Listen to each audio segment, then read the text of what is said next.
Hello guys and gals, and this is part 4 of the Provensen's book of fairy tales. Provensen book.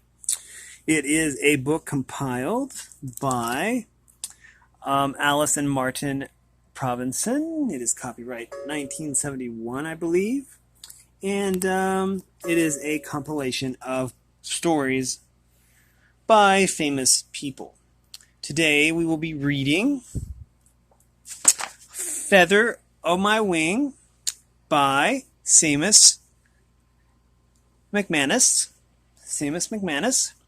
And let's get right in on it.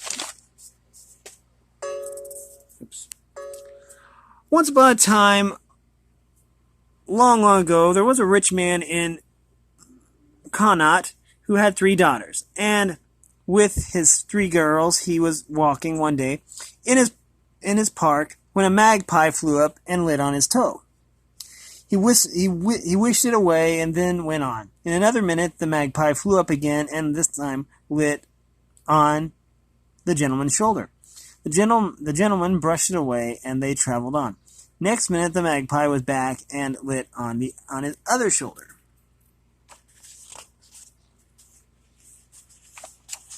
There's some people looking through a keyhole. Let's see what that's about. "What are you and what do you want anyhow?" asked the angry gentleman. Then the magpie spoke and said it was really not a magpie but a prince under enchantment. He thanked the gentleman with all his heart for speaking to him, for he said the spell he was under didn't let him speak until he was spoken to. "Could I do anything," said the gentleman, "to lift the enchantment off you?" "You can," said the magpie, "if you give me one of your daughters in marriage." "Well, I should like to help you," said the gentleman, "but at the same time I couldn't think of forcing any of my daughters to marry a magpie unless she wanted to do it herself." Then the father put it to his 3 daughters if any of them should care to become further acquainted with the magpie and to marry him, if they really loved him. The eldest daughter scoffed at this, and the second girl sniggered at it, but Una, the third, But Una, the youngest, who had a tender heart, said it was a pity for the poor magpie, and that she would like to make his acquaintance. That evening,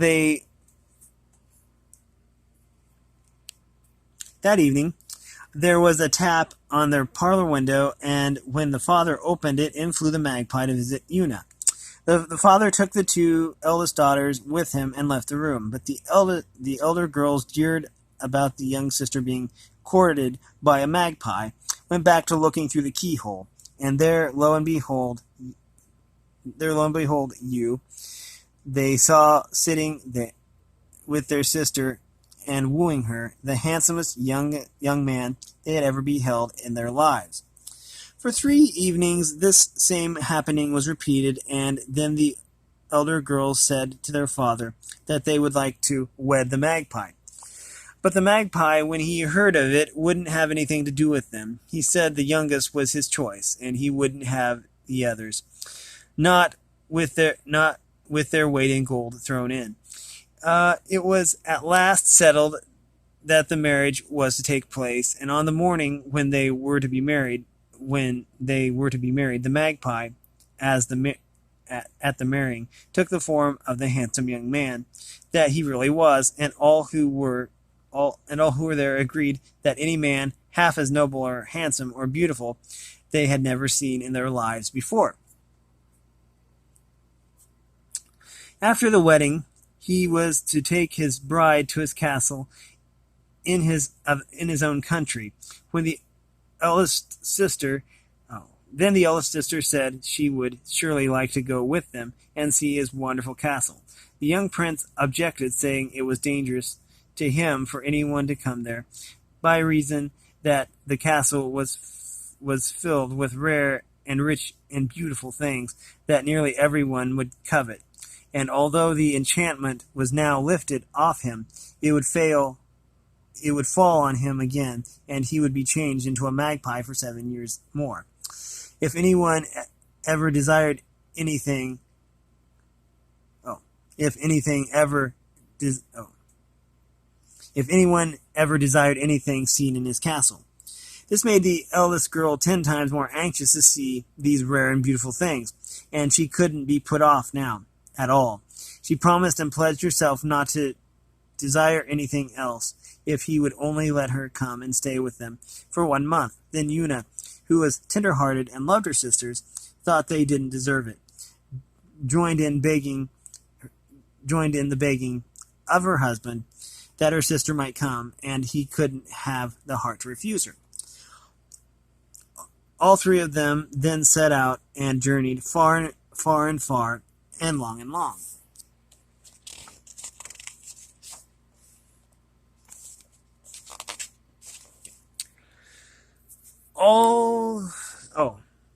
Till they came to the prince's castle, and certainly it was the most beautiful mansion that any of them had ever dreamed of. But beautiful as it was on the outside, it was far, far more beautiful within, and the wonderful and rare things that were there to be seen of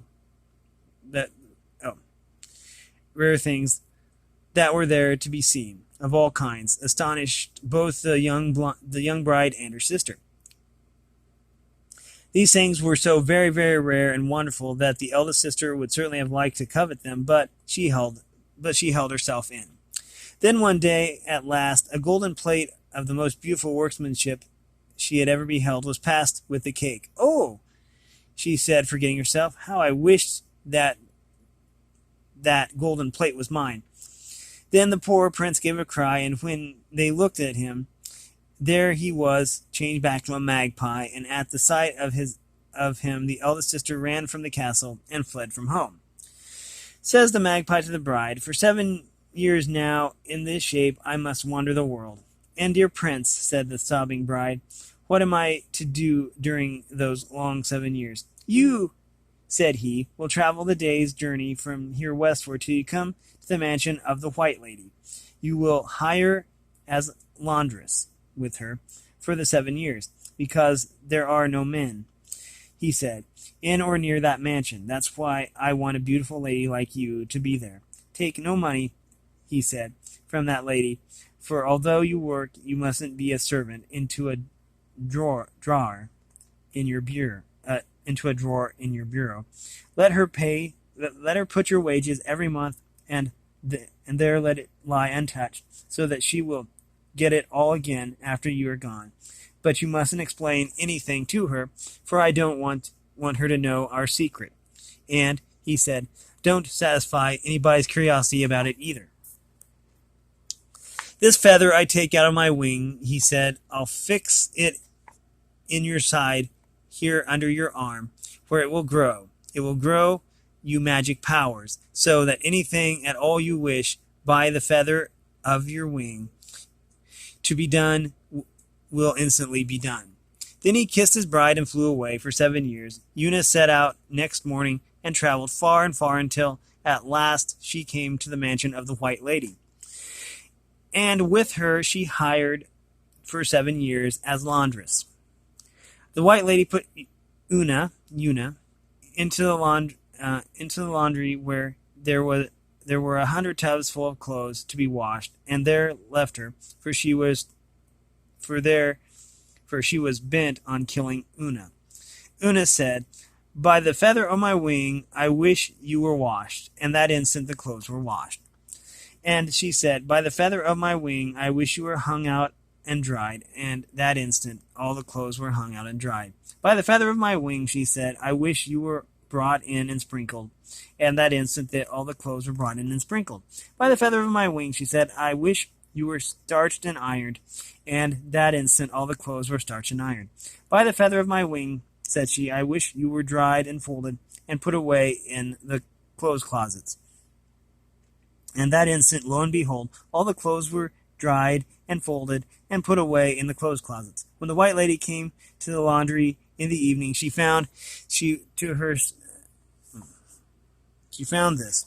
She was astonished. She got afraid, for she said that they surely had a fairy in the house. She told all her other servants about the new girl and what she had done, and they all began to wonder what her power could be and where it lay. Said the waitress, "I'll soon find out all about it," and that evening she went to the laundress, taking with her a bottle of wine and sat down to chat and treat her to the wine. Una pretended to drink the wine, threw it behind her. When the waitress thought that Una had taken plenty of the wine and her tongue must surely be loosened, she asked her in what her great gift lay. Una told her that her gift lay in the little red curls that hung on each side of her head. That night, in the dead of night, when she thought Una was asleep, the waitress got out of bed and, taking a pair of scissors, went in her nightdress into Una's room and bent over her to crop the curls so that her gift might be gone. But Una, who had been expecting this and was lying in pretense of sleep, said to herself, "I wish by the feather of my wing that you were doing your duty, waitress." And that instant, lo and behold, the waitress in her nightdress began laying tables all over the castle, and went on at that for the whole night. When day broke, the White Lady came down to breakfast, and all the servants came up. They found the waitress in her nightdress laying the tables in the dining room, and in the drawing room, and in the parlor, and everywhere in the castle that she could lay hands upon the tables, and tablecloths, and knives, and forks. Such a ridiculous sight they never saw in their lives before. The White Lady was in a terrible rage, but all the other servants were laughing at the crazy figure the waitress made.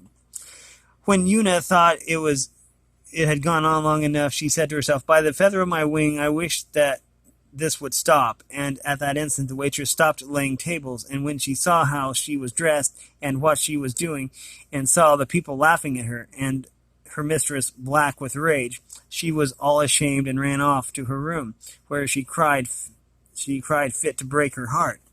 Now, when the servants that evening talked over the whole affair in the servants' hall, the lady who was the gardener said that the waitress had made a fool of herself because she hadn't enough sense to know how to get around the laundress. She said that she would show them what a clever woman could do. So that evening, with a bottle of wine, the lady gardener went to Una's room to treat her and chat with her, and when she thought Una had drunk plenty of wine to loosen her tongue, though Una had only thrown the wine behind her, the lady gardener asked her where her wonderful gift lay. Una said to her that it lay in the ribbons that she had tied around her wrist. In the dead of the night, when she thought Una was asleep, the lady gardener got out of bed and, taking a pair of scissors, went tippy-toeing to Una's room and swooped to cut off the ribbons around her wrist.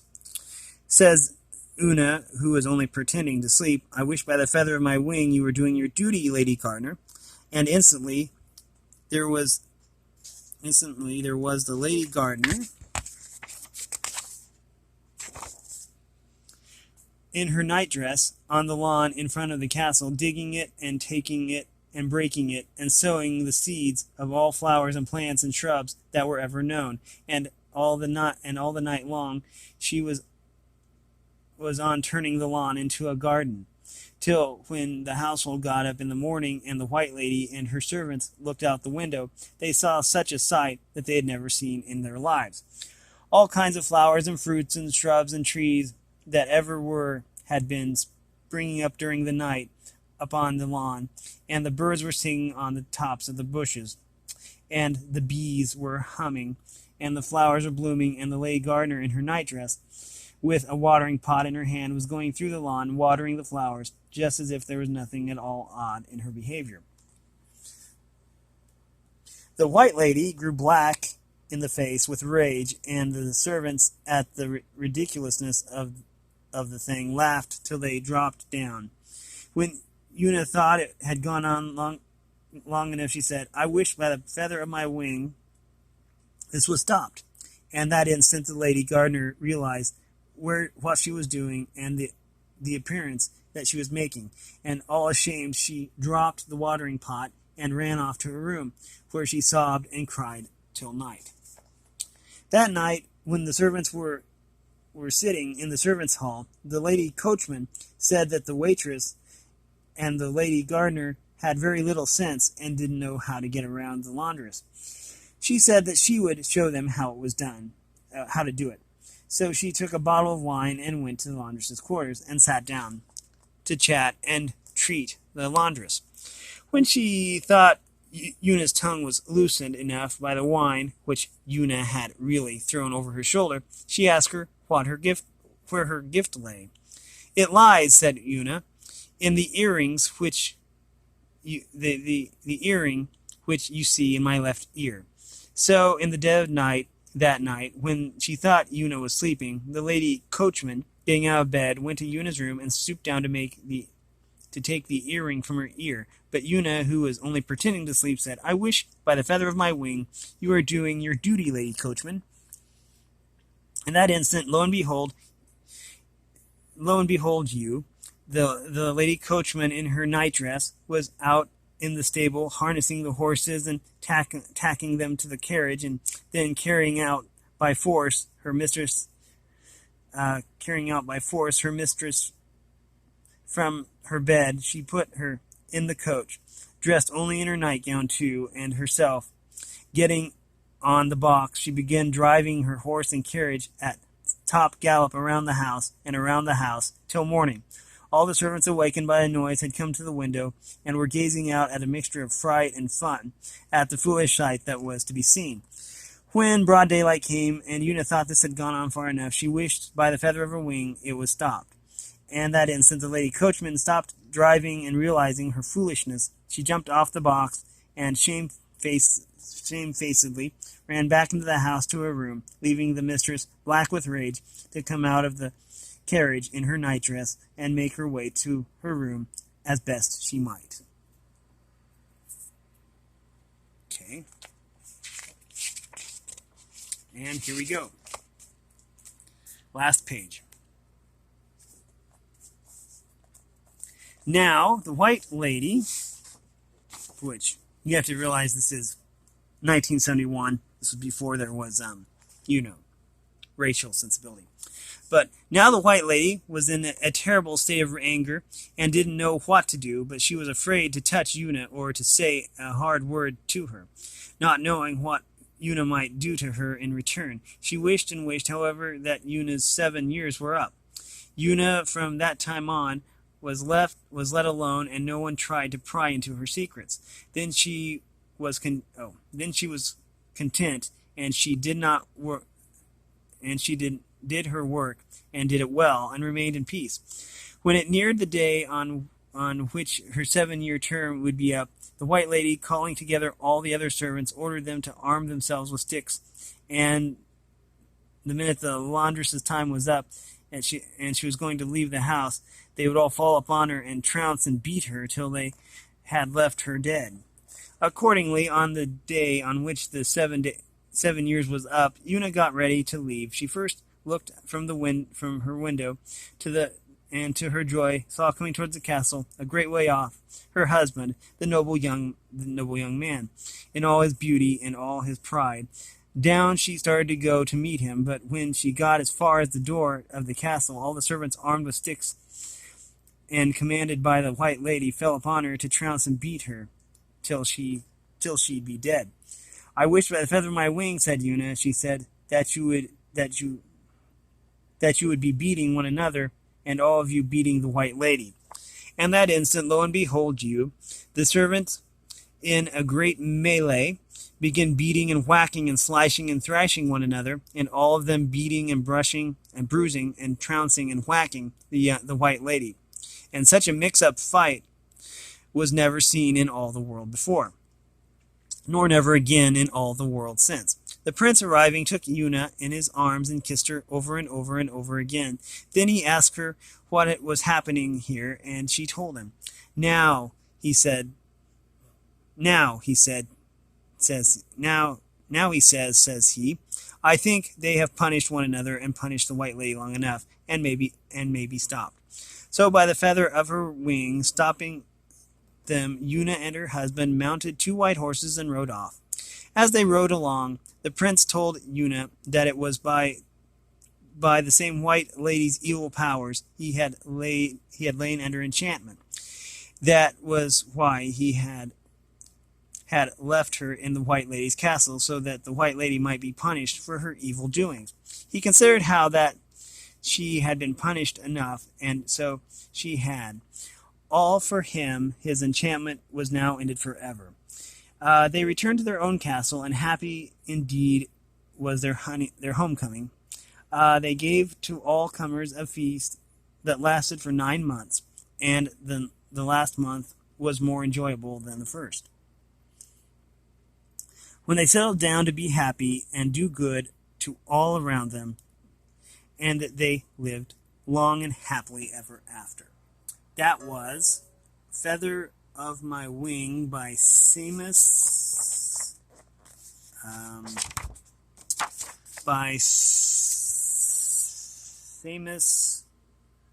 Macmanus. That almost rhymes. That's cool. Seumas Macmanus. And this has been a reading from the Provensen Book of Fairy Tales. If you like this content, make sure you like and subscribe and ring the bell so you know when I upload. Also, if you want to support me in any way, all that information will be in the description below. And as always, thanks for watching, everyone, and have a great day.